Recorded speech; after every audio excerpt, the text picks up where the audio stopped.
दीपक कलसा, संस्थापक अखिल भारतीय डोमडोमार महासभा भारत एवं पूर्व विधानसभा प्रत्याशी मनेन्द्रगढ़ विधानसभा।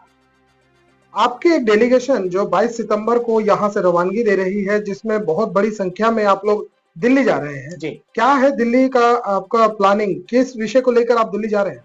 दिल्ली जो है 22 सितंबर को 2025 को है और उससे पहले हम लोग छत्तीसगढ़ के स्वास्थ्य मंत्री श्याम बिहारी जायसवाल जी का कार्यक्रम हम लोग यहाँ पर रख रहे हैं। चिरमिरी में मनेन्द्रगढ़ विधानसभा अंतर्गत कार्यक्रम है जिसमें डोमार समाज के ज्यादातर लोग रहेंगे। सम्मेलन है ये हम लोगों का।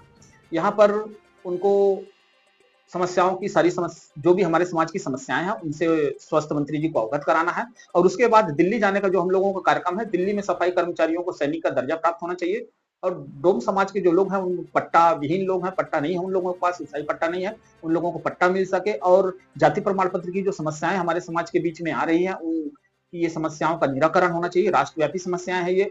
और डोम समाज से ज्यादातर लोग सफाई कामगार वर्ग से जुड़े हुए हैं, तो उन लोगों को सफाई कामगार से जुड़े हुए जितने भी लोग हैं उनको सफाई सैनिक का दर्जा प्राप्त होना चाहिए। क्योंकि सिर्फ कह देने से नहीं होता कि कोरोना काल में ये योद्धा थे। सब सैनिक का दर्जा यदि प्राप्त होता है तो सफाई कर्मचारियों को विशेष सुविधाएं केंद्र सरकार दे पाएगी। किस तरह की सुविधाओं के लिए ये पूरा आपने जो आयोजन किया है, या आपको लगता है कि सफाई कर्मचारियों को सैनिक का दर्जा मिलना चाहिए, तो किस तरह की सुविधाओं के लिए आप ये मांग करते हैं? देखिए, जब कभी भी सैनिक का दर्जा इस वर्ग को मिलता है तो सैनिक का दर्जा प्राप्त होने का मतलब यह है कि आवास उनको मिलेगा, सरकारी आवास मिलेंगे, सरकारी नौकरियों के अवसर उनके सामने खुलेंगे। और सैनिक का दर्जा प्राप्त होने का मतलब यह है कि उनका जो टीए डीए पेंशन वगैरह है ये सब उनके चालू होंगे। आज जो ठेका कर्मचारी हैं कम से कम वो ठेका कर्मचारी नहीं होंगे, क्योंकि भारत का जो सैनिक है वो ठेका कर्मचारी नहीं है, सीधा वो केंद्र सरकार और राज्य सरकार के अधीनस्थ काम करता है। तो सैनिक का जब दर्जा प्राप्त होगा तो ठेका प्रथा तो देश से बंद हो जाएगी। और ठेका प्रथा ही एक ऐसी व्यवस्था है जिससे सफाई कर्मचारियों का शोषण हो रहा है। तो सैनिक का दर्जा जैसे प्राप्त होता है हमारे सफाई कर्मचारियों को, तो इससे सीधा लाभ हमारे सफाई कर्मचारियों को मिलेगा और उनका जितना शोषण हो रहा उस शोषण से वो मुक्त हो पाएंगे। तो जो डेलीगेशन टीम आपकी दिल्ली के लिए रवाना होने वाली है 22 सितंबर को, वहां का क्या प्रोग्राम है?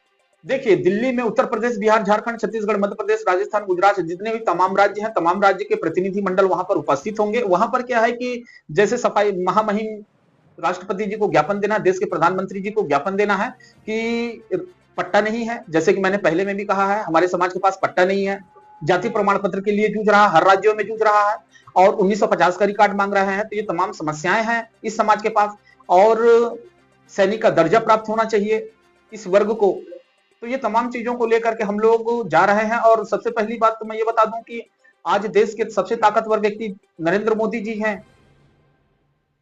बनारस से स्वर्गीय जगदीश चौधरी जी हमारे समाज के थे, जब वो चुनाव लड़ रहे थे तो बनारस में वो उसके प्रस्तावक थे। तो प्रस्तावक होने के बाद भी अगर समाज इन तमाम चीजों से वंचित है और समाज का शोषण हो रहा है तो निश्चित सी बात है कि हमको सरकार इन समस्त समस्याओं का संज्ञान सरकार तक पहुंचाना चाहिए। सरकार के संज्ञान में ये सब मामले रहे